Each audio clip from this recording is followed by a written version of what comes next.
En instantes, en ¿Quién tiene la razón? Insisten. La Comisión de Constitución invita una vez más al primer ministro Salvador del Solar y al ministro de Justicia Vicente Ceballos por reforma política, luego de aprobar la propuesta del Ejecutivo para que candidatos a la presidencia y vicepresidencia puedan postular al Congreso. Además, Poder Judicial solicita al Congreso levantamiento de inmunidad de Moisés Mamani. Y también, la Sala Penal de Apelaciones dejó al voto el pedido de apelación presentado por la exalcaldesa de Lima, Susana Villarán. No represento ningún peligro para el proceso, ni de fuga, ni de obstaculización. No hay nada en mi historia procesal que diga eso. No me voy a fugar del país. Tengo acá a mis nietas, a mis 2 hijos, para las cuales yo sí soy una persona importante en su vida cotidiana en términos de afecto y protección. Así comienza ¿Quién tiene la razón? Con Patricia del Río. Muy buenas noches, queridos. Bienvenidos a ¿Quién tiene la razón? Ya estamos listos después de un fin de semana bastante movido que nos dejó a todos un poco asustados. Un sismo de 8 grados remeció la selva de nuestro país. Gracias a Dios, y esto ha sido casi un milagro, no ha habido mayores daños materiales, 2 víctimas mortales que lamentar. Por supuesto, una vida siempre es demasiado, pero hay que reconocer que si se hubiera dado en zonas más pobladas, en zonas más vulnerables, los resultados hubieran sido catastróficos. De todas maneras, eso nos hace pensar siempre en la zona en la que vivimos. Este 31 hay un simulacro de sismo. Háganos el favor de tomárselo todo lo en serio posible. Y no solo se trata de ver por dónde salimos y dónde está la mochila de emergencia, cómo nos vamos a comunicar, quién se va a encargar de qué. Hay muchos aspectos que vienen post un sismo. Piensen todo lo que pasó por su cabeza la madrugada del domingo y trate de ponerlo en práctica el día del simulacro para que este tipo de desastres nos cojan lo más preparados posibles. Nunca estaremos totalmente preparados, pero podemos acercarnos a ello. Y bueno, hoy día nos toca también hablar de otros temas, de temas de política, los otros terremotos que ocurren en nuestro país, y para eso tenemos a 3 grandes invitados que vienen, 2 del Congreso de la República, el congresista Alberto Quintanilla, congresista, muy buenas noches. Buenas noches. También está el congresista Edmundo del Águila. Edmundo, buenas noches. Patricia. Y Luis Benavente, director de Vox Populi, que siempre nos acompaña también para el análisis. Buenas noches, Patricia. Buenas noches, gracias por estar con nosotros. Unas breves palabras sobre el pedido de Susana Villarán, que está evaluándose su prisión preventiva. Ella ha dicho que no representa un riesgo de fuga, que está acá para responder a la justicia y que esa es las muestras que ha dado hasta este momento. Bueno, cita el caso de sus nietas, que efectivamente, recordemos que la única hija mujer de Susana Villarán falleció en un penoso accidente, y las nietas de Susana quedaron a cargo de ella, han estado a cargo de ella durante mucho tiempo. Además, ¿son razones suficientes? ¿Debiera evaluarse la posibilidad? ¿Se merece pasar o que transcurra el juicio con comparecencia? Bueno, creo que la experiencia reciente de Donaire pone en duda este tema, ¿no? Porque habían corrientes de opinión en los distintos sentidos y intervenían muchísimos personajes de la política. Yo creo que Villarán no va a fugarse, lo de la hija, ella tiene arraigo, no tiene las causales que han tenido otros, ¿no? No ha estado dando muestras de obstaculizar a la justicia, etcétera, ¿no? Yo creo que podría tener una opción de que se le dé un arresto domiciliario o una comparecencia. Bueno, y además hay que recordar que, a diferencia de Donaire era una sentencia que debía ejecutarse y ir preso. En el caso de Susana Villarán, está en la etapa de investigación por parte del Ministerio Público. Todavía no hay una acusación fiscal para dar paso a un juicio oral. Entonces, ya como estén avanzadas las investigaciones, podría, digamos, variarse la situación. Y además, siempre yo sostengo, no veamos como una prisión preventiva a solicitud del Ministerio Público como una necesidad que de todas maneras hay que satisfacer. 36 meses, 18 meses, 9 meses puede ser un exceso, porque lo que se justificaría es para actuar determinadas pruebas que podrían ser obstaculizadas si la persona está en libertad. Pero actuadas esas pruebas, en el resto pueden estar una situación preventiva. Esto va no solo para Susana Villarán, sino para todos los que tienen una situación similar. ¿Edmundo? Claro, lo último es importante, rescatar lo que dijo Alberto, ¿no? Hay que generar un escenario y un clima en el cual sea equitativo, justo para todos, creo yo. O sea, así como ella tiene unos argumentos que pueden ser válidos, creo yo que los otros que están implicados y que están en la misma situación, ella también deben de tener los mismos argumentos. Tenemos a su vez el otro escenario, que es personajes como Donaire o el mismo juez Inostroza, ¿no? Que lamentablemente han hecho que precisamente, yo no sé, los jueces tomen la precaución debida y lógicamente tengan que ejecutar esta medida preventiva a personas que probablemente no tengan ni la voluntad ni sobre todo la capacidad de poder mantenerse al margen de la justicia. Hay que reconocer que lo que tienen los jueces entre manos es una decisión difícil, porque si dejan a alguien salir de prisión y se les escapa, la gente les echa la culpa a ellos. Cuando hay que decirlo con todas sus letras, cuando alguien tiene restricciones con respecto de su libertad y las viola, la culpa es la policía, no del juez que, por ejemplo, dictó el impedimento de salida del país. Si esa persona cruza la frontera, fue la policía la que la dejó salir. Pero acá lo vamos a decir con toda claridad: los señores Humala Heredia salieron de su prisión preventiva, ahí están respondiendo a la justicia. Al señor Pedro Pablo Kuczynski, con justicia, se le mandó a su casa porque en las condiciones en que estaba no tenía por qué estar metido en una celda. Keiko Fujimori tiene que seguir presa. A ver, esa es una pregunta que también nos debiéramos hacer. Y con ellos, estos son los casos visibles, señores. Hay cientos de peruanos en las mismas condiciones. Algunos que sí tienen que estar presos en preventiva, porque, por ejemplo, son jefes de bandas criminales y ahí los tienes presos para que no sigan cometiendo delitos. Pero hay también personas con delitos menores que han encerrado. Creo que ese es un factor que van a tener en cuenta los jueces, ¿no? Porque van a ver el efecto dominó, van a ver que si sale de Villarán va a venir una demanda muy grande de pedidos equivalentes y una presión bastante fuerte también a nivel opinión pública. Así es. Cada caso se tiene que evaluar como caso único, pero hay varios casos que tienen características similares. Bueno, yo no quiero ir en contra de la justicia, pero analizando desde el punto de vista político, creo que no sería conveniente que la señora Villarán salga, ¿no? Fíjese, es una señora que estuvo involucrada en un proceso que fue el más claro de todos, pero sin embargo ha sido la última en ser procesada y sentenciada. O bueno, no sentenciada, pero sí al menos dirigida a una prisión preventiva. Entonces, el sacarla implicaría de escuchar los argumentos de algunos que dicen que la Fiscalía y el Poder Judicial está manejado por cierto sector de la política. Qué difícil, ¿no? Porque uno no debiera estar en prisión preventiva por ese tipo de argumentos, sin embargo son los tipos de argumentos que probablemente pesan en la decisión de un juez, ¿no? Y repito, tanto para Susana como para Keiko, o sea, para todos. ¿no? Y una demanda fuerte durante mucho tiempo, creo que durante 2 o 3 años decían, ¿por qué todos esos políticos de derecha y no tocan a Villarán? ¿Por qué no tocan a los izquierdistas? Y eso era algo que tenía mucha fuerza de opinión pública durante un tiempo largo. Sin embargo, es difícil entender, pero Susana Villarán tenía órdenes de restricción con respecto a un juicio que se le había iniciado, que había quitado otro fiscal, y que para cambiarlas tenía que aparecer información nueva. ¿Quién dio la información nueva? Los representantes de OAS, que fueron los que hablaron. Y ahí fue que se pudo variar su condición, ¿no? Pero no nos olvidemos que de los 75.000 presos que hay en el Perú, más o menos 40.000 no son sentenciados. Exactamente. Está en una situación similar o parecida. Y hay que recordar ahí que el Ministerio Público y el Poder Judicial deben acelerar los procesos. O sea, ciertamente le faltará recursos, lo que quieran, pero también le falta voluntad de hacer sus cosas a tiempo y bien. Y congresista Quintanilla, yo entiendo que un juez ponga en prisión preventiva a un abusador de menores, porque una de las razones para poner a alguien en prisión preventiva es que no siga cometiendo el delito mientras es procesado, ¿no es cierto? Entonces eso tiene sentido en una persona que abusa de niños, en una persona que es jefe de una banda criminal que incluso dentro de la cárcel sigue operando. Pero hay otro tipo de delitos, entre esos 40.000 que señala el congresista Quintanilla, que son de personas que perfectamente pueden responder ante sus juicios en libertad, ¿no? Así es, y aprovechemos esta coyuntura que se han tocado a personajes muy conocidos del enseñado político para también pensar en los presos que están en el Perú, 40.000. Solo recordarles a nuestro público, que habrá algunos que ya están levantando la ceja, muchas personas que pidieron, aplaudieron y gritaron por la prisión preventiva de otros, después les cayó a ellos. Eso es algo que tenemos que aprender. La justicia, las reglas que se aplican un día a unos, y las reglas injustas que se le imponen a unos un día, nos pueden rebotar a todos los que vivimos en este país en la cara algún día. Así que yo lo tengo claro, cuando Carhuancho ejecutó la acción contra el expresidente Humala y su esposa, muchos de los actuales congresistas pertenecientes a una bancada lo felicitaron. Aplaudieron, Sí, lo felicitaron. polos, y después, ¿no? cuando la situación indudablemente ya no estaba, ya estaba adversa a ellos, no se quejaron. Ese es el problema cuando además que nos lleva al tema que vamos a discutir, cuando se empiezan a tomar decisiones o legislar o hacer cosas en función de personas, ¿no es cierto? Y no en función de coyunturas.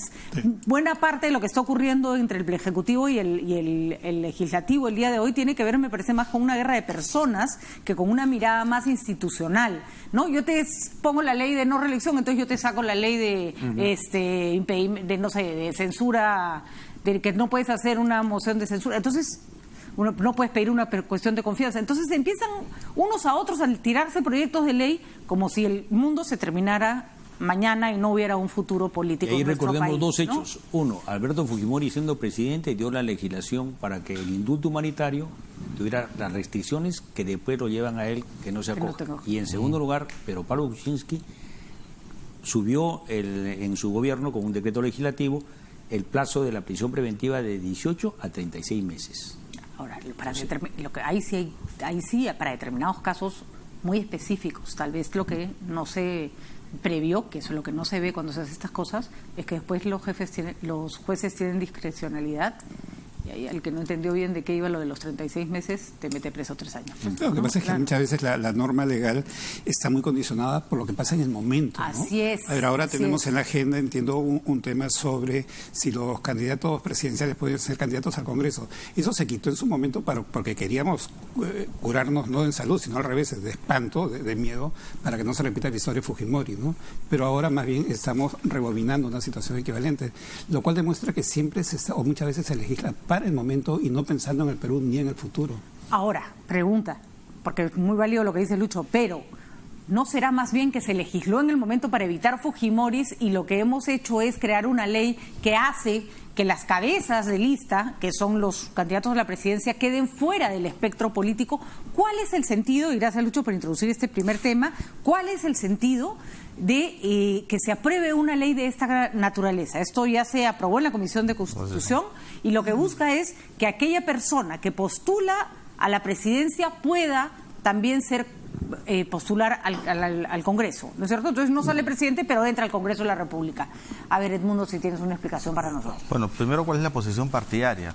Hoy día se votó a favor, Víctor Andrés votó a favor, pero con restricción. En realidad, él no está a favor que esta experiencia que se dio se pueda repetir, es decir, que aquel que es candidato a la presidencia pueda postular al Congreso. En esa época se postulaba, podía ser cabeza de lista del Senado. Sí, así bueno, era, al Senado, ¿no? En porque este había caso, dos cámaras. Sí, claro. al Senado. Entonces, eso lamentablemente lo que hace es perturba y distrae toda orientación que debería tener un candidato, que es enfocarse precisamente en algo grande, que es el tema de la presidencia, y dejar de lado un premio consuelo, que es ir al tema de senadores en aquella oportunidad. El antecedente que menciona Lucho es muy importante, porque Fujimori quería ser senador. Sí, no, por supuesto, pero yo me acuerdo ¿no? Ucumana, Cáceres, un montón de candidatos que todos postulaban a la presidencia, hacían candidato a la presidencia, y al lado estaba su publicidad del Senado con el número 1. Pero si hoy se adopta esa posibilidad de que el candidato presidencial pueda ir al Congreso, no es lo mismo que el año 90, porque aquella vez no había valla electoral. Entonces simplemente con la cifra repartidora podías tener una curul y con tus 15.000 votos entrabas al Congreso. Ahora no, necesitas 5 o 6% de votos que ni el partido aprista con las justas lo pasó. Creo yo que aún eso creo que cambia bastante las condiciones. ¿Y cuáles son los argumentos de aquellos que dicen que un presidente... ¿Por qué votó a favor Vitocho? Es que es dentro de todo el universo de la composición desarticulado hay una parte que no está de acuerdo, que es la parte que estamos discutiendo ahora mismo. Entonces se votó con restricción para poder debatirlo en el Pleno, y estoy seguro que finalmente la bancada va a votar en contra por lo que estoy explicando. ¿Cuáles finalmente los argumentos de aquellos que dicen, ¿no?, que un presidente debería postular al Senado? Porque dicen que se genera un liderazgo al interior del Senado, de un espacio que no es una idea. Pero es que nunca se ha dado así. Nunca ha sido así. Yo pongo mi caso, ¿no? O sea, yo soy un militante de un partido y yo me acuerdo que Fernando Belaúnde ejerció un liderazgo sin necesidad de estar presente en el Congreso. Igual pasa con el partido aprista e igual pasa, creo yo, con la mayoría de los partidos que carambas tienen una actividad y una vida orgánica partidaria. Y no recuerdo que el fujimorismo con Keiko Fujimori dentro del Congreso haya sido muy distinto que el fujimorismo de ahora, ese es un ejemplo que podría apoyarlo otro. Pero, Patricia, una cosa, el candidato presidencial usualmente es el jefe del partido, ¿no? Es más o menos el sumo pontífice del partido, para ser más exacto, ¿no? Si está en el Congreso, creo que, ahí me permites discrepar el mundo, va a tener un control más directo, va a haber liderazgo, creo que va a haber también menos tránsfugas, porque la cosa, y vamos a evitar que esté manejando al partido o intentando controlarlo por WhatsApp, ¿no? Mejor que lo haga de manera directa, ¿no crees? No, que le grite, tú votas así, tú votas así, claro. No, pero va a estar con su WhatsApp ahí. A ver, ¿qué dice Alberto? Yo creo que en el fondo lo que se está buscando es que la política sea colectiva, cosa que nunca debió abandonarse. Entonces, cuando tengamos la posibilidad de que los jefes que postulan a la presidencia o los candidatos a la presidencia puedan postular también al Congreso, estamos en la posibilidad de que, estando ahí, pueda articular más colectivamente el quehacer político. Me parece en ese aspecto positivo. Nosotros hemos votado en esta oportunidad a favor de esa posición. Porque hay un punto en el que sí es verdad. Hay estos candidatos a la presidencia que después no salen elegidos, pero eso sí, lograron meter 10 congresistas, 8, se van y dejan estos 10, 8 por su cuenta, que hagan lo que sea, ¿no? Entonces, hay en partidos como el APRA, los que han mencionado, Edmundo, estoy totalmente de acuerdo, no lo necesitas. Sí. Porque son partidos, ¿no? Pero yo creo que el problema no nace ahí, o sea, no es necesario cuidar a tus congresistas para que puedan actuar bien, sino el problema creo que es un peldaño antes, ¿no? Escoger bien los congresistas. Fíjese, con todo respeto, usando el término de la izquierda, si Verónica hubiera estado en el Congreso, yo no sé si hubiera podido lidiar con el congresista Arana. Probablemente la división hubiera sido la misma. No, yo creo que eso funcionó en la medida que uno iba al Congreso y ella hubiera estado presente, ella hubiera estado presente ahí. Pero hubiera sido muy interesante. Claro, hubiera sido más interesante, pero el problema no es ese. Entonces el problema es, caray, para la próxima yo elijo bien quiénes son mis candidatos al Congreso, que tengan una armonía, que sean compatibles con el proyecto o el objetivo que tenga el partido. Ahora, de las reformas que se están planteando, ¿no?, en términos de cómo debe funcionar el proceso electoral, la reforma política, etcétera, esta resulta confusa si es que no se trata de enmarcar dentro de otra que es mayor y me parece mucho más relevante, que es la de las elecciones internas, ¿no? Porque me parece que el foco está ahí. No digo que sea, me parece interesantísimo el debate, me parece muy interesante porque da cuenta de cómo se deben conformar los grupos políticos dentro del Congreso. Pero antes de eso pero ¿cómo conformamos la lista? Y sí me gustaría saber, porque ese es un punto importantísimo de la reforma política, que nadie se atreve a abordar mucho, ¿no? Y nadie dice que tienen que aprobar lo que dice la Comisión del Ejecutivo, pero se va a archivar así como la inmunidad parlamentaria. ¿Qué va a pasar? Porque hay ese antecedente que no se está resolviendo. Que las elecciones internas... Exactamente. Bueno, nosotros particularmente elegimos a nuestros candidatos por una elección interna que es un militante, un voto. Y dejamos un margen que yo creo que debería desaparecer de un quinto, o sea, el 20% para invitados. Hablo en su totalidad a nivel nacional, pudiendo distribuirlo de la forma como uno crea que debe hacerlo. Pero es más, yo creo que debería eliminarse la participación de los invitados, porque ese quinto, ese 20% puede alterar el buen funcionamiento de una bancada dentro del desarrollo del Congreso. De acuerdo, no invitados dentro de los que postulan al Congreso. ¿Qué pasa con las elecciones universales que plantea la Comisión Tuesta como fórmula para hacer las listas congresales? Lo que ellos quieren hacer la elección en un solo día, es decir, un solo día con todos los partidos, claro, lo cual es válido, es una aspiración. Y con militantes y con... abiertas, ¿no? Unas primarias abiertas, lo cual es válido, pero yo no sé si en términos logísticos va a ser posible llevar a cabo, ¿no? Imaginemos que somos Suiza en términos logísticos. ¿Le gustaría la idea? Sí, claro, total. Mire, yo creo que el fondo del problema es cómo hacemos la validación de los partidos políticos, cómo validamos su existencia. Y en mi opinión, un tema que no se toca mucho es exigirles que cumplan sus estatutos. Si los estatutos dicen que van a tener un congreso cada 2 años, que lo tengan. Si van a tener un consejo directivo cada 3 meses, que lo tengan. Y si no lo tienen, simplemente se les llama la atención y corren el riesgo de ser cancelados. De acuerdo, pero en la conformación de listas y el candidato que va a la presidencia hay una eficiencia enorme con comités, sin comités, es todavía todo demasiado a dedo. digamos, ¿no? Bueno, pero digamos, si es que los estatutos dicen que las decisiones se toman colectivamente, tienen que funcionar eso. Y las elecciones, en mi opinión, primarias sí son válidas. Sí. Podemos ser transitoriamente que sean bajo las dos modalidades, uno que sean universales y abiertas y otra que sean comilitantes.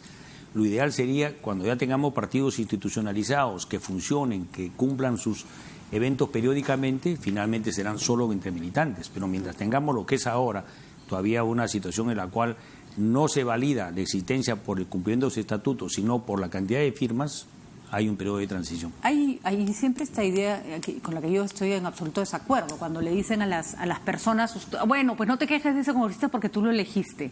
Sí, pero hay una responsabilidad de quien lo pone en la lista, ¿no es cierto? Y además una responsabilidad porque tú confías en ese partido que lo ha puesto en la lista. Esta vez la responsabilidad del ciudadano sería mayor, porque es el voto del ciudadano que lo va a colocar en la lista o no. Sí, pero yo creo que ese es un buscar el lado más débil de la pita, ¿no? Echarle la culpa al ciudadano que elige. El ciudadano elige entre lo que hay. Y lo que hay, lamentablemente, ahí lo tenemos. Así es. Yo no voy a decir que lo que hay es malo. Veamos tantos casos de tantas autoridades municipales, presidenciales. Y además no es gratuito. Sí. Se elige entre lo que hay. Y lo que hay es lo que los partidos están poniendo. Y ahora vemos que los líderes de los partidos, en muchos casos, no en todos por cierto, estaban más dedicados al dinero que recibían para campaña, a las coimas, a un montón de cosas que atraían su atención. Y luego tener que dedicarse a defenderse ante la opinión pública, ante los jueces, ante los fiscales, ante los opositores. Entonces dejaban el partido en manos de un montón de fascinerosos que se metían y que les abrían la puerta con mucha facilidad. Y ahí están cuántos nombres de autoridades elegidas puestas por los partidos. Entonces no hubo nunca una gran responsabilidad de los partidos. Creo que la gran responsabilidad es de los partidos de permitir que haya esos candidatos. No le echemos la culpa al elector. Creo que eso es una demagogia barata. No, y además... No hay responsabilidades compartidas. No, por ejemplo, en el caso de Susana Villarán, yo ahí, por ejemplo, pongo como ejemplo cuando el voto del ciudadano no es responsable. Susana Villarán tiene una trayectoria limpia, Susana Villarán no era una persona metida en casos de corrupción, es más, convocó a su alrededor gente honesta y se comportó como se comportó. Por eso es que la gente está tan molesta, ¿no? Claro. Porque hay gente en la que tú votas sabiendo que, bueno, roba pero hace el más menor, ¿no? Roba pero hace hora, ¿no? En este caso, no, pues ni uno ni el otro. Hay otra ventaja de hacer una jornada electoral primaria en todos los partidos. ¿Cuál es? ¿No? Que yo he presentado un proyecto de ley que apunta va en ese sentido. ¿Cuál es?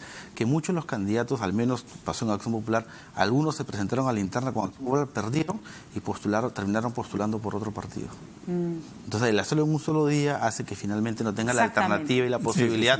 Pero aún así el proyecto está ahí. Es tan interesante. El proyecto está ahí. Es decir, aquel que ya participe en unas internas de un partido, en esa elección no puede participar en otro partido. Última pregunta con respecto a lo de si la persona que postula a la presidencia puede postular al Congreso, ¿no es asegurarse una inmunidad? O sea, yo voy, recibo plata por lo bajo. O una impunidad.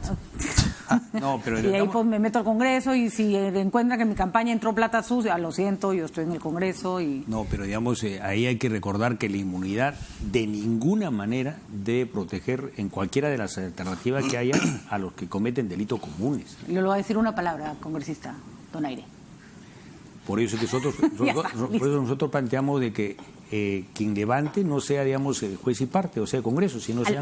A lo que voy, pero en todo caso debe remarcarse que la inmunidad solo protege las opiniones. Por ejemplo, la señora congresista ha dicho, digamos, de que debe cerrarse con el Congreso. Es una opinión política. No por eso vamos a de acuerdo. A lo que voy es que cuando se hacen unas reformas y no otras, puedes empezar a generar una suerte como de mecanismos perversos, pienso, ¿no? Ese es el problema de hacer reformas políticas parchadas, pues, ¿no? Yo creo que debemos ir a una reforma integral del sistema político y además, para nosotros, una reforma integral de la Constitución. O sea, por más que varios no comparten esta posición, ¿no? Está bien, además en eso hay que reconocer que ustedes siempre son... O sea, la tienen clara, ¿no? Cada vez que hablen dice reforma política, listo, empecemos de nuevo. Me parece bien, ¿ah? Y tener claro el objetivo, ¿no? Yo creo que el gran objetivo tiene que ser lograr un gran sistema de partidos, que es lo que no tenemos con alternancia, con prácticas democráticas. Tremenda chamba. Pero no hay que usar los partidos, pues eso se logra tratando de darle al menos a los partidos esa benevolencia que muchas veces otros sectores de la sociedad lo tienen. Lamentablemente venimos de un escenario en el cual todo lo malo se le se atañaba al partido político, entonces eso ha hecho el desgaste a los partidos. Y hoy en día, si uno mira, se hace una mirada al hemiciclo, únicamente hay 2 partidos políticos, que es el APRA y Acción Popular, cuando todos deberían estar y hay que decir que casi ustedes son uno de los pocos partidos que no están en peligro de ser acusados de una organización criminal. El único, ¿no? el único, por motivos de lo que fuera, pero es el único partido que está libre, a los tradicionales, por lo menos. Y esperemos seguir así. Pregunta rapidita, ¿debe ir Salvador del Solar y el ministro Ceballos a la Comisión de Constitución? Sí, abierta la invitación, sí, entendemos claro. que sería un gesto importante que fueran. Sí. Lucho, en términos de opinión pública. Yo creo que en términos de opinión pública y en términos políticos y de responsabilidad, ¿no? Me pareció muy desagradable que el presidente de la República abandone su majestad de presidente y vaya ahí a la mesa de partes a pechar al Congreso y a prohibirles a 2 ministros que vayan a un compromiso, ¿no?, que ya tenían confirmado, ¿no? Mala práctica del presidente, equivocado, y eso puede ser ya hasta una mini señal de autoritarismo de parte del presidente, ¿no? Se equivocó y tendría que pedir una disculpa incluso por eso, ¿no? No puedes buscar una reforma política o una reforma de cualquier tipo sin convencer. El presidente tiene que ir, vender, demostrar, convocar, hablar, etcétera, ¿no? No ir a enfrentarse a quienes van a aprobar la reforma. O cerrar, cosa con la que no estoy en absoluto desacuerdo, pero un gesto de esa naturaleza solo hubiera tenido sentido si es que no lo hacían caso cerrar el Congreso. Claro, pero claro. No, claramente, y gracias a Dios, no está en ese escenario. Yo sí creo que la política tiene que ser entendida como el arte de convencer, y para convencer hay que dialogar. Yo sí creo que es oportuno, o sea, vaya mañana que esté invitado, o el miércoles o el jueves, en esta semana o en la siguiente, debería ir. Así es. Además, sobre todo en este contexto que hemos tenido este terremoto, la gente quiere ver que sus autoridades no están peleándose, claro, ¿no? Porque eso da mucho susto, da mucho... Tenemos 9 grados en la política permanentemente, ¿no? Y sin defensa civil, ¿no? Y sin defensa civil. Sí, muy bien. No hay tarea de todos en eso. A lo mejor mejor dicho sí, pero para pelearse. Vamos a tocar rapidito el tema de Moisés Mamani, porque la Comisión de Levantamiento de Inmunidad Parlamentaria va a sesionar este martes para ver el pedido del Poder Judicial. Luciana León ya adelantó, y creo que hace bien en llamar la atención diciendo, ojo, no nos griten, que probablemente no haya quórum porque es semana de representación, entonces que no suene a que estamos blindándolo. El caso Mamani es curioso porque piden el levantamiento para poder juzgarlo por delitos patrimoniales, es decir, no ha declarado todas las propiedades que tiene, falsedad genérica, mentido, no por el caso gravísimo de haber fastidiado a una señora mientras trabajaba, de haberla agredido sexualmente. ¿Qué tiene que hacer el Congreso de la República? Porque un caso más de un congresista que se sale con la suya, amparado en la inmunidad, creo que sería la peor de las señales, ¿no? Yo creo que como ya convocado para mañana a las 4 de la tarde, y se ha fijado también como probable fecha de citación a Mamani el día miércoles y el día viernes, porque te dan 2 fechas alternativas, para que el dictamen ya esté el lunes. Y debería el próximo jueves, o sea, jueves, si no me equivoco, el 6 o 7 de junio, ya levantada la inmunidad. Recordemos que en este caso no estamos autorizando su encarcelamiento, que no es el caso. Estamos autorizando su juzgamiento, que es prácticamente la parte menos lesiva, menos onerosa en cuanto, digamos, a la libertad de un congresista. Eso debe proceder. Me parecería funesto realmente que se le blinde. Yo espero que sí haya quórum mañana, porque los que nos hemos quedado para participar en la Comisión de Constitución, hay 2 o 3 que también pertenecemos a la Comisión de Levantamiento de Inmunidad, y eso puede facilitar la cosa con los que no han viajado o son de Lima. El problema es cuando el Congreso blinda, y eso es una práctica muy frecuente en determinadas situaciones, ¿no? Y esa es una de las razones por las cuales el Congreso se ha desprestigiado tanto, ¿no? Y no solamente debe investigar y sancionar a aquellos congresistas que tienen malas prácticas o están en falta, sino que debe hacerlo rápido. En la medida que esto pase en el Congreso, estoy seguro que recuperará mucho el prestigio que ha perdido. Junto con este caso, el mundo se ha negado a debatir nuevamente el tema de la inmunidad. O sea, el proyecto sí archivado, el del Ejecutivo. Sin embargo, había otras propuestas y el Congreso no ha dado señales claras de, ok, esto no, pero esto sí, ¿no es cierto? Esta sería una señal importante de no vamos a usar la inmunidad para blindar a nadie. Se fregó en la práctica, al menos. Se fregó. Sí, en la práctica. No, esta vez no le tocó el peor momento, ¿no? Pero yo creo que lo que pide la Fiscalía para el levantamiento de la inmunidad, el Poder Judicial, es el tema de que nada más poder llevarlo a un proceso de investigación. Así es. ¿No? Entonces yo creo que no tendrá ningún problema. Si hay una verdad de por medio, no tendría por qué temer. Y eso es precisamente a lo que queremos apuntar, ¿no? Que la inmunidad únicamente sirva para el ejercicio propio de la función parlamentaria. ¿No ha quedado claro cuál es la alternativa al proyecto del Ejecutivo? El señor Quintanilla nos decía que él estaba de acuerdo con que lo levantara el Poder Judicial. No, sí, ese fue un proyecto que presentamos en febrero del 2017, uno de los primeros. Pero hay tres posibilidades de resolver este problema en la coyuntura. Uno, el Consejo de Ministros ha anunciado que está evaluando presentar un nuevo proyecto. Sería una buena idea. Ojalá que no se lo archive. Segundo lugar, no está votada la reconsideración. No se le ha dado trámite, pero está pendiente. Y hay un antecedente de 2004, que hay un informe de una comisión especial, de subcomisión de Constitución, que dice que sí procede mientras no se ejecute.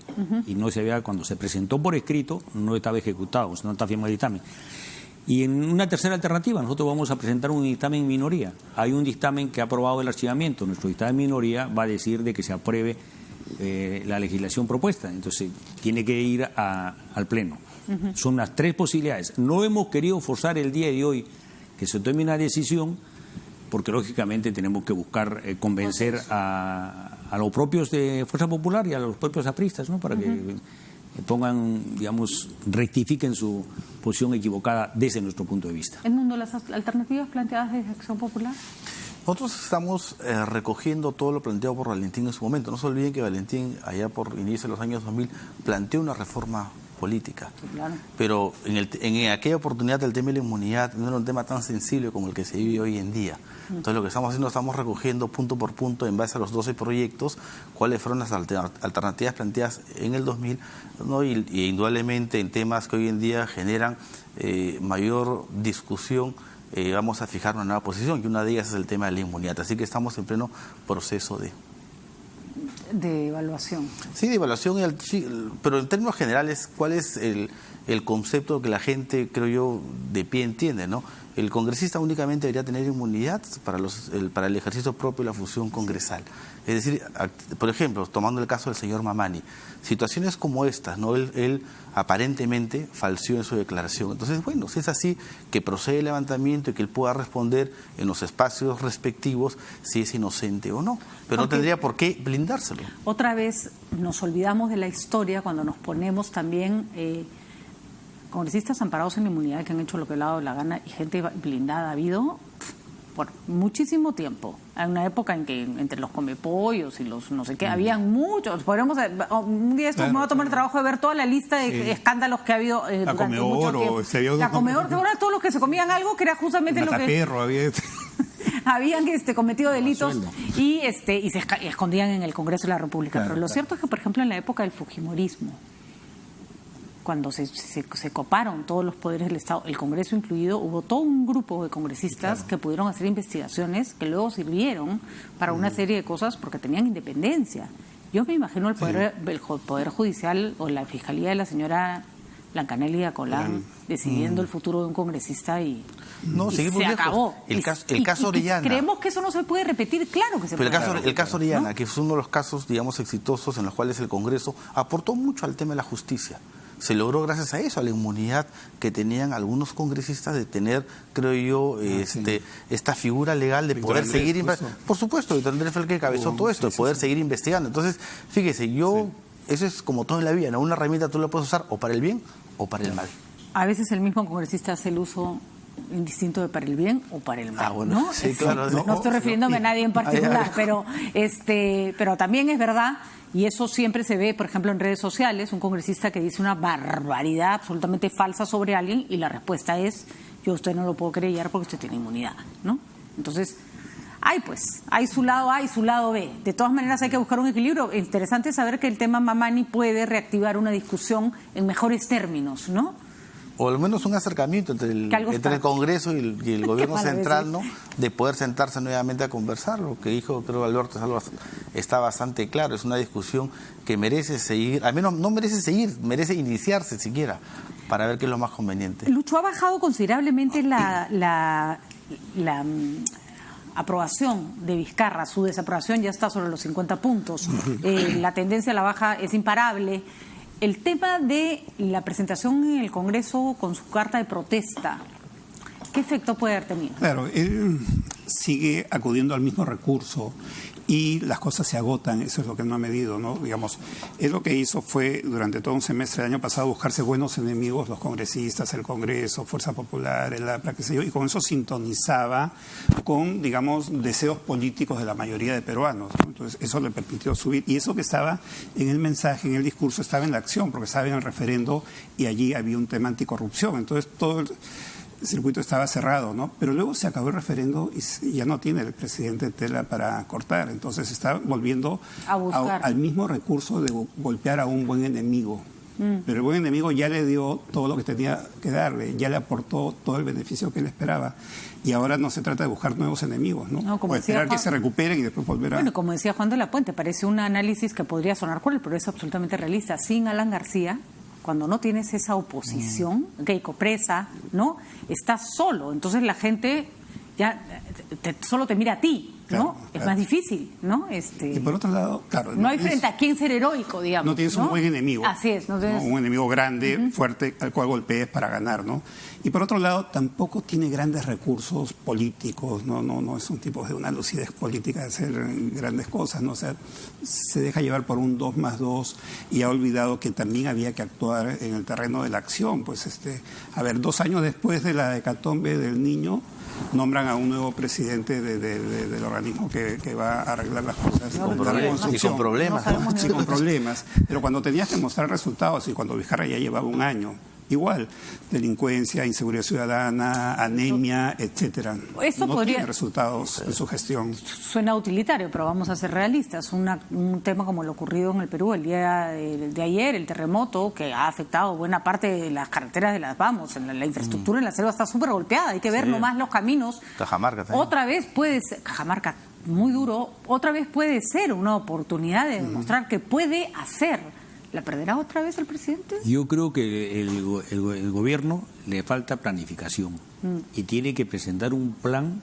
Mire, ya estamos a 10 años de lo de Pisco, estamos a 2, 3 años de la cuestión del norte y no se ha avanzado significativamente. Entonces yo creo que tiene que haber aquí un plan, decir, estos son los pasos que vamos a dar, estos son los plazos que vamos a cumplir ellos y estos son los recursos que vamos a destinar. Eso de dejarle que la iniciativa privada escoja por dónde empezar y qué le conviene más, no camina. Creo que hay que ir a rescatar el concepto de planificación para construir un Perú mejor. Y hemos hablado del Pisco, norte, oriente, y se van a venir.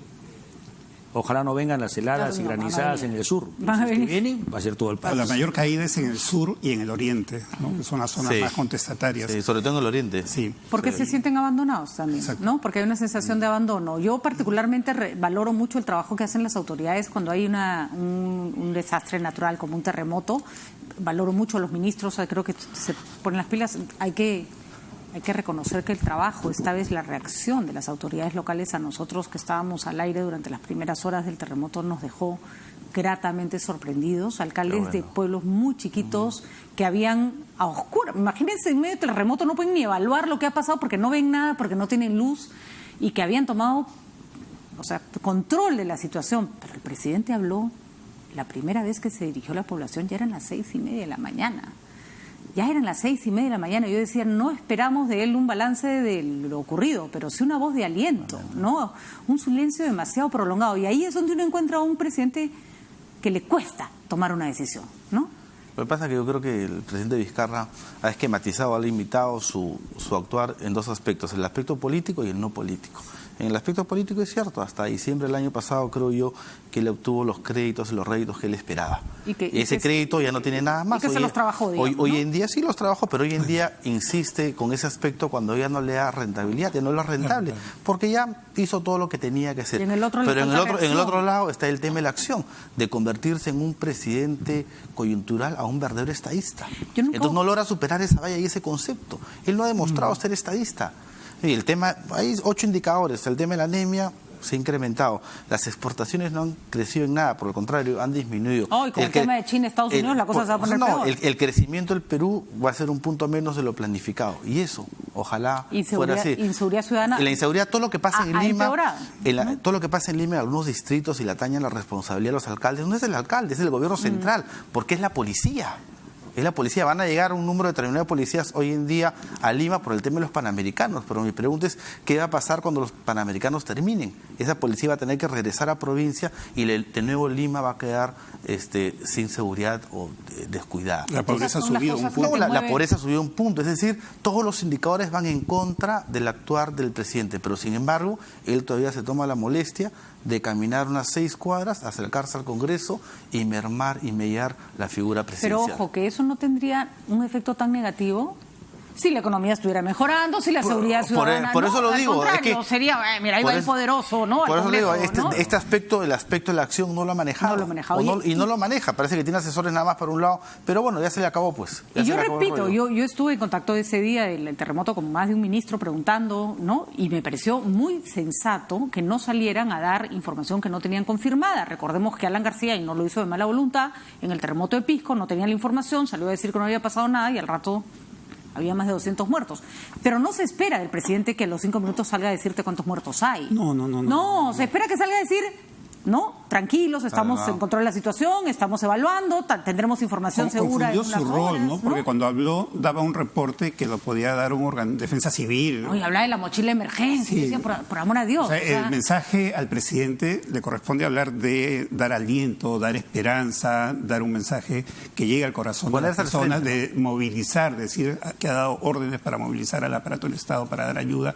Ahí está, no decir cuántos muertos, qué mochila. No, nadie no sé esperaba qué. eso. Entra ¿no? al detalle, a la Porque finalmente no deja a nosotros, que los periodistas que estábamos al aire, la labor de tranquilizar al alcalde. Entonces yo decía, no puede ser mi trabajo. Está haciendo el trabajo de ustedes, entonces. Claro, no señor, no se preocupe, ya va a pasar. Bueno, pero entonces ¿no? es grave porque no sabe que es presidente. Alguien tendría que decírselo, Patricia. Yo lo veo muy cauto para algunas cosas.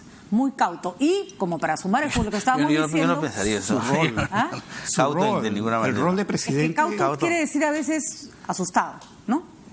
Cauto como asustado. Yo como... creo que no conoce el rol del presidente. No, Por eso pero ahí decía, falta, digamos, un claro protocolo, cómo se reacciona como país. O sea, producida una desgracia de este tipo, el presidente de la República debe decir todos a sus puestos.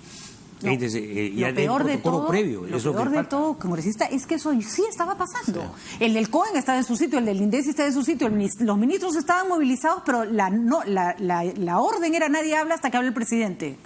No. Entonces el presidente habló a las 6:30 de la mañana y de la mochila. Al que prácticamente lo obligué a hablar fue el señor del COEN. Bueno, yo no, el equipo de producción fue, señor, necesitamos, ¿no? El IGP sí, el Instituto Geofísico del Perú, por obvias razones, se pronuncia rápidamente, porque tiene que dar el sismo, dónde fue, etcétera, ¿no? Pero con todo el respeto, el señor Vizcarra, yo estoy segura que estaba muy preocupado y su equipo estaba trabajando. Pero ese último punto, el mensaje, ¿no? Que das, es donde a veces fallan. Y esta vez, a ver, les pongo el tema a consideración para ver si esto es bueno o malo. Mandó carta el presidente del Consejo de Ministros, Salvador del Solar, se la dirige a la señora Rosa María Barta, en la cual descarta acudir a la nueva invitación que se le hace para ir a la Comisión de Constitución. Mal. ¿No? Ahí está, compromisos de agenda asumidos con anterioridad me impiden participar en la sesión mencionada. Aprovecho la oportunidad para reiterarle el interés. Bueno, ese compromiso de agenda asumidos con anterioridad y no con posterioridad, está bien. Está bien, por lo menos esta vez no dice... Claro, no dice que todo quiere decir que lo pueda hacer más adelante. Ahora, hubiera sido más, creo un poco más elegante que quedara diciendo... Reprogramemos la reunión, pero bueno, dado que ha puesto esa condición, entendemos que a una reprogramación sí podría asistir. Sí. Ahora, es válido que el presidente del Consejo de Ministros tenga otras cosas que hacer. Hay que reconocer que no vive para tampoco pendiente de lo que hace el Congreso. Muy bien, señores. Vamos a ver qué pasa, vamos a ver cómo reacciona el presidente. Es verdad que su primera reacción frente a este terremoto no fue la mejor, pero tiene varios días para mostrar que el aparato estatal funciona. Hay carreteras destruidas, colegios que no van a abrir, más de 500 colegios con clases suspendidas. Hay un trabajo importante que hacer, ¿no? No nos olvidemos que no porque sea el oriente de nuestro país, que a veces nos parece lejano, el tema no es cercano, ¿no? Es el 8% de la población y el 60% del territorio peruano. Así es, y se han pegado un susto. Calculé, he estado pensando toda la mañana, ¿cuánto demora un terremoto? Lo medí en términos de Padres Nuestros, que es una pregunta que he estado haciendo. ¿Qué cosa hacemos cuando empieza un terremoto? Rezamos, ¿no es cierto? Un Padre Nuestro dura más o menos, rezado así rapidito, con susto, 15 segundos. 120 segundos ha demorado el terremoto. Así que con... Si te acuerdas la letra. Si te acuerdas, no es una canción. 8 Padres Nuestros. Más o menos 8 padres, si te acuerdas la letra, me dice Lucho Benavente. Veo que muy creyente no eres. A rezar el Padre Nuestro no me acuerdo la letra. Comienzo con el Padre Nuestro y termino con el Ave María. Con el Ave María, sí. Si estás nervioso, entre el credo también. Contar que no hagas con el yo pecador, todo está bien. Los pecados es otra cosa. Muy bien, señores. Por supuesto, nuestro corazón siempre puesto en la selva en estos días complicados. Hay gente que todavía sigue muy asustada. Gracias por estar con nosotros. Ha sido muy interesante el programa. Seguiremos tocando el tema de la reforma política, que es fundamental. El Congreso está haciendo su parte. Hay que ponerse de acuerdo y debatir nomás. Muchísimas gracias. Y nosotros justamente para hablar de terremotos y no de cuántos Padres Nuestros entran en un terremoto, pero eso me pareció una manera interesante de medirlo. Patricio Valderrama, coordinador del Centro de Monitoreo de RIMAC Seguros, está con nosotros en breve. Él es especialista en temas de desastres naturales y nos va a dar información de cómo fue, cómo se produjo y qué significa eso en nuestro país. Ya volvemos.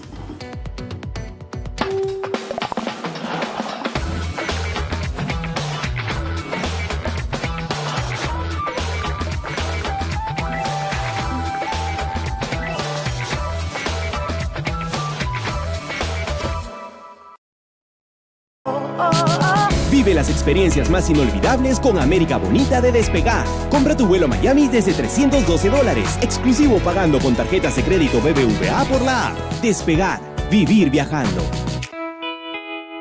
Nunca pensamos que caminar tanto nos iba a llevar tan lejos. Pero con paso firme, hoy nuestros planes se fueron realizando con distintos pensamientos. Con planes pequeños, medianos y cada vez más grandes. Y es que todo empezó con la idea de nuestros padres. Nos enseñaron que para crecer, el respaldo es importante. Saca tu crédito en esta campaña y juntos lucharemos por una sonrisa. Gracias, papás. Caja Arequipa, impulsando tu bienestar.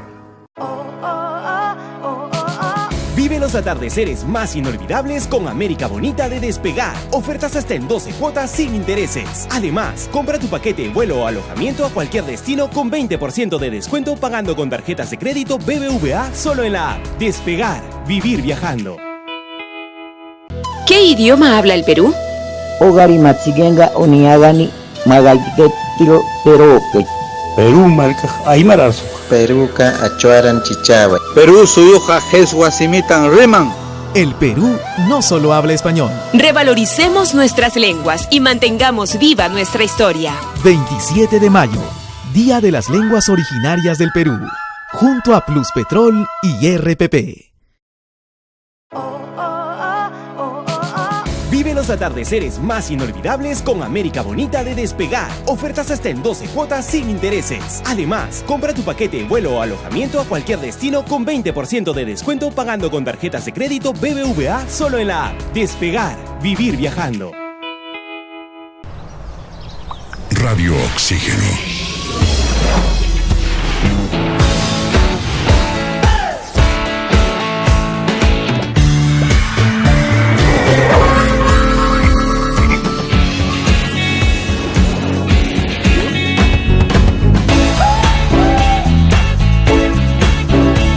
Vemos el mundo diferente porque respiramos música.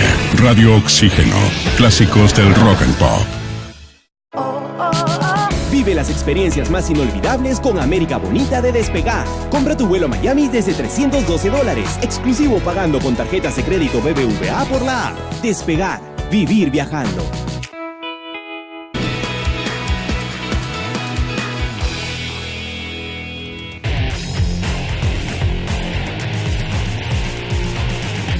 De las 62 disciplinas que estarán presentes en los Panamericanos Lima 2019, 23 son clasificatorias para Tokio 2020. Además, habrán 39 deportes, 3 más que en los Juegos Olímpicos. Se incluirán nuevos deportes que harán su debut en esta edición, destacando el frontón, físico-culturismo, surf y skateboarding.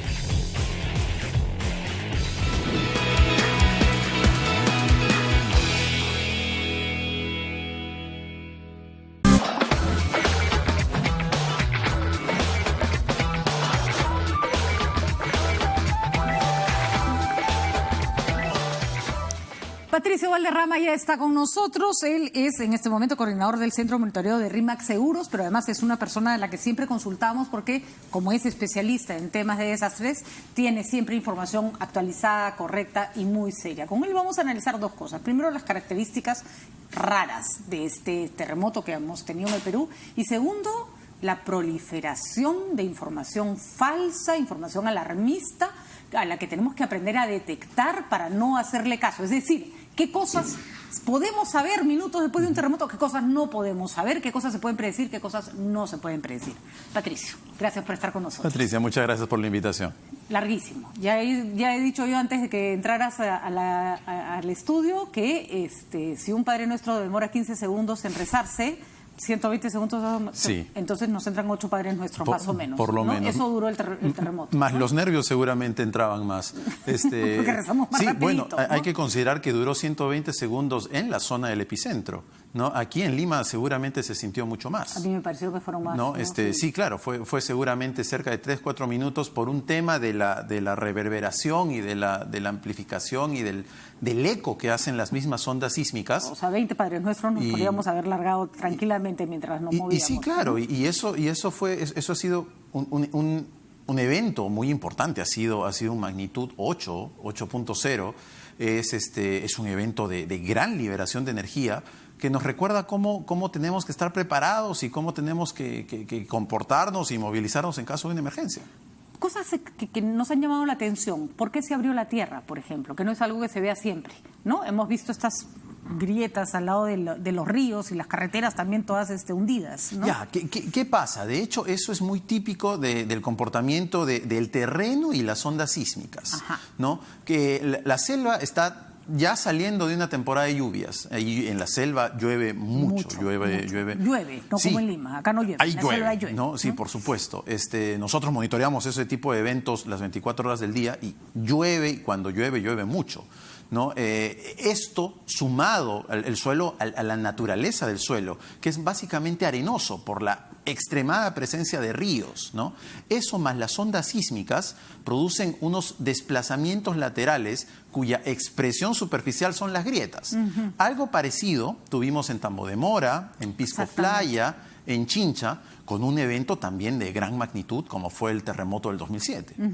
O sea, no es poco usual que en estos terrenos, pero me imagino que la característica, la forma de la onda, porque hay terremotos que se sienten como que se mueven más verticalmente, otros que te hacen saltar, no todos se sienten igual. No. Otros, el de Pisco uno sentía como que estaba en un sub y baja, ¿no? Como en unas olas de un barco, así ¿no? Es, sí. Efectivamente. Eso se debe a la distancia y a la profundidad que ha tenido el sismo, ¿no?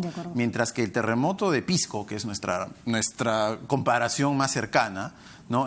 Fue un magnitud 7.9 a solo 37 kilómetros, ¿no? Ha sido un magnitud 8, que es una magnitud logarítmicamente mucho más grande, pero a 135 kilómetros. Entonces las ondas han tenido el tiempo y el espacio, primero muy cerca para mover los Andes. Nosotros en RIMAC Seguros hemos tenido reportes de Caracas, de Bogotá, de Quito, de Guayaquil, porque lo sintieron en toda la parte andina de Sudamérica, ¿no? Y por supuesto aquí en Lima se sintió el movimiento de vaivén y inclusive se llegó a distinguir las dos llegadas de las dos ondas principales del sismo, ¿no? Uno más leve, que fue el que nos hizo seguramente levantar de la cama, y uno un poco más violento, que fue la onda secundaria. Me da risa porque eso se traduce en temblor. Ya está acabando. No está pasando. Sí, hay que pararnos. Vamos. Ese segundo es el que te hace salir de la cama. Sí, entonces... Hay personas, Patricio, que no salen. O sea, yo entiendo que si vives más de un cuarto piso para arriba no intentes salir. Pero hay gente que vive en un primer, segundo piso y que dice, no, yo nunca salgo. ¿Esa es una buena idea? Es una buena idea de acuerdo cómo sea la construcción, ¿no? Si estás en una vivienda construidas con todas las normas con las que se tiene que construir un edificio, una casa, ya sea unifamiliar o multifamiliar, no tendrías por qué salir, porque la vivienda está diseñada para soportar el sismo. El hecho de salir es más un tema de costumbre y de nerviosismo también, ¿no? Es por eso que se recomienda tanto la mochila de emergencia, ¿no? Muchos algunos la madrugada del domingo salieron en medias a la calle y estaba lloviendo y la pista estaba mojada. Entonces estaban parados en medias sobre un piso mojado. Ya me imagino yo si se queda un poste de luz. Sí, claro, no. Imagínate, justamente en eso es que entra la mochila de emergencia. ¿Cuánto hubiera sido la diferencia si en la mochila de emergencia tenías un paraguas, por ejemplo, o unas pantuflas? Entonces, salías, llevabas tu familia, tus hijos, te ponías en la zona segura, que seguramente es fuera de la vivienda, y ahí dabas las pantuflas, las mantitas, el paraguas, ¿no? Ese justamente es el concepto de la mochila de emergencia, que te salve, que te ayude en un momento en el cual has tenido que salir de emergencia de tu casa. Yo creo que hay demasiada idea de sofisticación con la mochila de emergencia. Señor, no tiene que ser mochila. Puede ser no una bolsa de mercado. Sí, ¿no? claro. Tampoco tienen que poner productos de última generación, ni la chompa, ni la casaca más cara del mundo. Nada, una buena... Es algo de emergencia. Así es. Y no tiene que pesar 30 kilos tampoco, ¿no? He visto mochilas de emergencias que son súper grandes, ¿no? No, más bien lo que hay que hacer es algo para llevar rápido. Y que nos sea útil en ese momento. En ese momento. Así que no sé, hay gente que me dice, no tengo mochila, no, pues ya, pero un maletincito. Sí, claro, un maletincito, una cosita con ruedas. Sí, ¿no? Un morralito, lo que usted tenga a la mano, señora, que sea fácil de cargar. Eso sí, que no pese mucho, porque si pesa mucho no sirve de nada.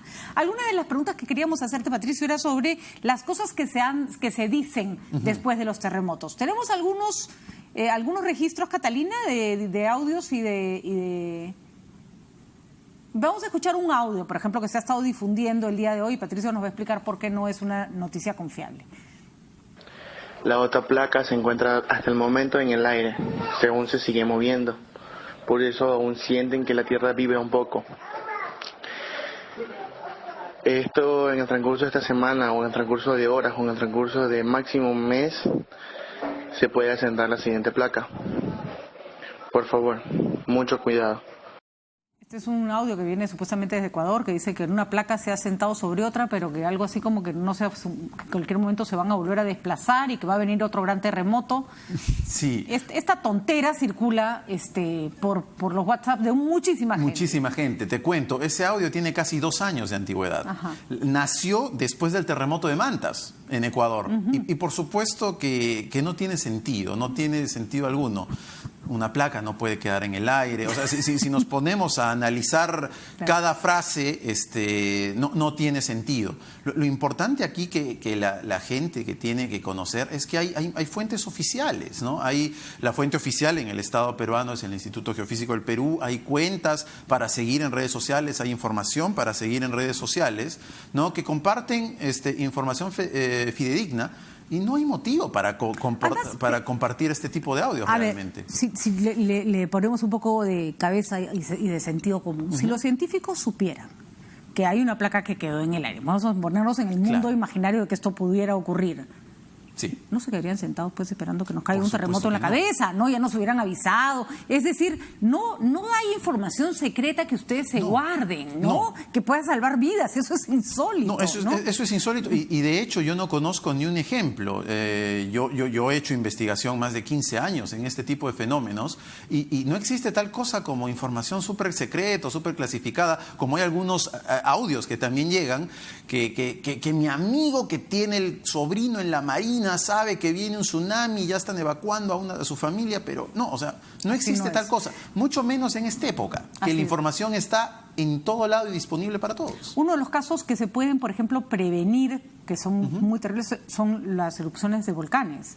Por supuesto. Y ahí vemos que se movilizan en los lugares donde ocurre, sacan a tutti quanti, hacen evacuaciones de millones de personas. Por supuesto. Así que cuando se puede predecir, se toman las precauciones del caso. Por supuesto que sí. Y una erupción volcánica se puede predecir con meses de antelación. Por supuesto. ¿No? Nosotros monitoreamos 4 o 5 volcanes activos. Exacto. ¿No? En algún momento va a explotar, ¿no? Que comienza, es un proceso súper lento y entonces No, se tiene que entender que todas las instituciones, empresas que nos encargamos de la gestión del riesgo de desastres, lo primero que hace cuando tiene una información de este tipo es compartirla. Es compartirla y usarla para buscar soluciones. Para buscar soluciones. No para tener ahí guardado un secreto como que escondemos a los extraterrestres debajo de la cama. Eso no pasa. Bueno, hubo otras noticias falsas en las que incluso incurrieron congresistas. Otro punto, antes de irnos, porque nos tenemos que ir rapidito, no compartamos imágenes cuyo origen no conocemos, ¿no? Lo mejor es no compartir imágenes que uno no las ha tomado. Así es. ¿No? Porque así es. se cae